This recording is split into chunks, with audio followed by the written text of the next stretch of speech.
اللہ الرحمن الرحیم۔ ناظرین اکرام، اس وقت دنیا شدید کرائسس میں گھری ہوئی ہے اور اب یہ ایک روشنی کی کرن نظر آئی ہے کہ امریکہ اور ایران کے درمیان مذاکرات کا عندیہ دے دیا گیا ہے۔ اس سلسلے میں کچھ ہمارے ذرائع نے بتایا ہے کہ اسلام آباد میں ایران اور امریکہ کے درمیان مذاکرات ہوں گے، جس کا انکشاف اسرائیلی میڈیا نے کیا ہے۔ اسرائیل کو جس طریقے سے اس وقت پریشانی کا سامنا ہے اور ایران جس طریقے سے اس کو میزائل مار رہا ہے، اب وہ مذاکرات کی ٹیبل پر آنے پر مجبور ہو چکا ہے۔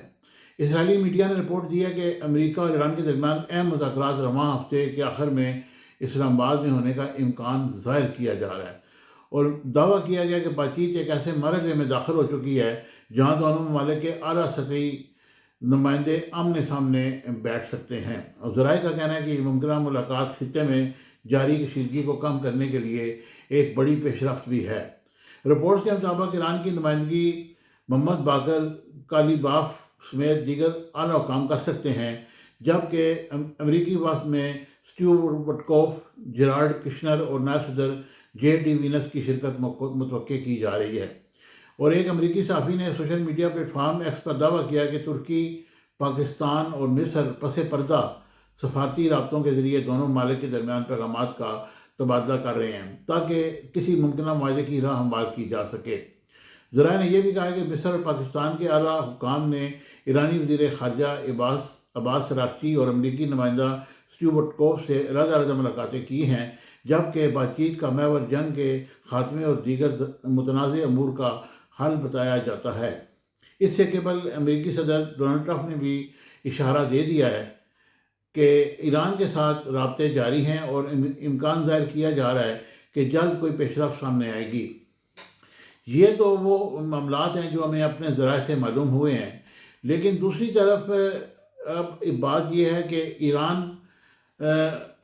امریکہ اور ایران کے درمیان مذاکرات کے لیے پاکستان، ترکیہ اور مصر بھی متحرک ہیں، اور الجزیرہ ٹی وی کے امریکی جریدے رائٹرز کے مطابق پاکستان، ترکیہ اور مصر مشرق وسطیٰ میں جاری کشیدگی کی کمی کے لیے کوشاں ہیں اور فریقین کے درمیان کسی معاہدے کے لیے بھی متحرک ہیں۔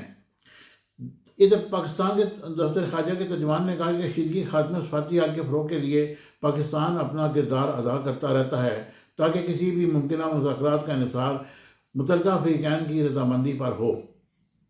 یہ بیان ایسے موقع پر آیا ہے جب مذاکرات کے لیے امریکی صدر ایرانی قیادت کے بیانات میں تضاد نظر آ رہا ہے۔ صدر ٹرمپ نے دعویٰ کیا کہ گزشتہ دنوں امریکہ اور تہران کے درمیان مذاکرات ہوئے اور کئی اہم نکات پر اتفاق ہوا، جس سے کشیدگی کے ممکنہ نتائج سے بچنے کا اشارہ ملا ہے۔ تاہم ایرانی قیادت نے ٹرمپ کے مذاکرات سے متعلق دعوے کو مسترد کرتے ہوئے اسے جعلی قرار دیا، اور یہ ایک جعلی خبر ہے۔ انہوں نے کہا کہ امریکہ کے ساتھ کوئی مذاکرات نہیں ہوئے۔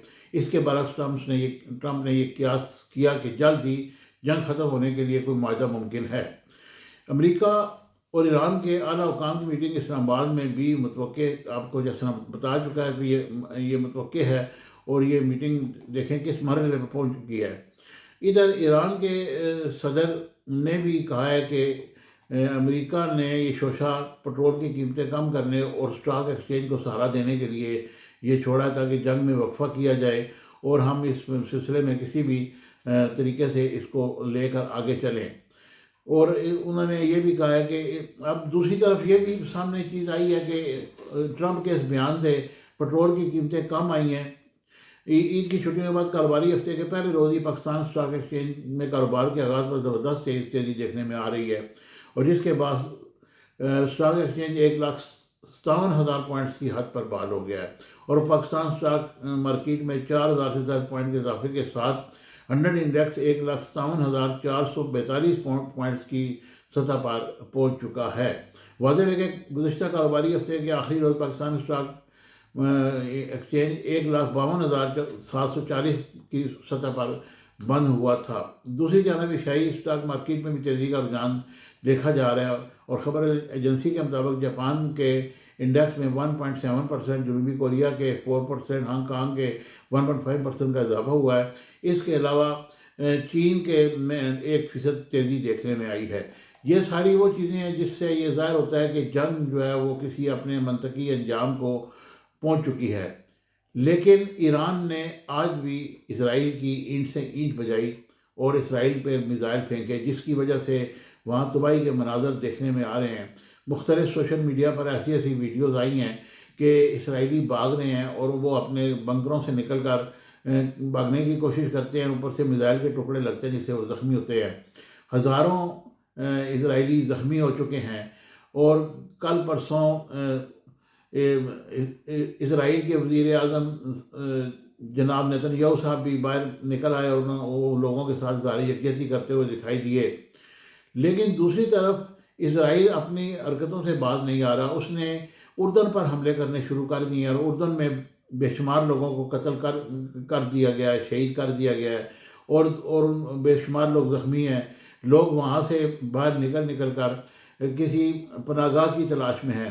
بہرحال جنگ جاری ہے، جنگ بند نہیں ہوئی، لیکن اس سلسلے میں ایک تھوڑا سا امید کی ایک کرن پیدا ضرور ہوئی ہے کہ یہ مذاکرات اب شروع ہوں گے اور یہ جنگ ختم ہوگی تاکہ دنیا سکون کا سانس لے سکے۔ مجھے امید ہے کہ میرا آج کا ولاگ آپ کو پسند آئے گا۔ ہمیشہ کی طرح میرے چینل کو لائک، شیئر اور سبسکرائب کیجیے گا۔ Thank you very much. Subscribe my channel Business Times News for latest political, national, international news. Don't forget to subscribe Business Times News.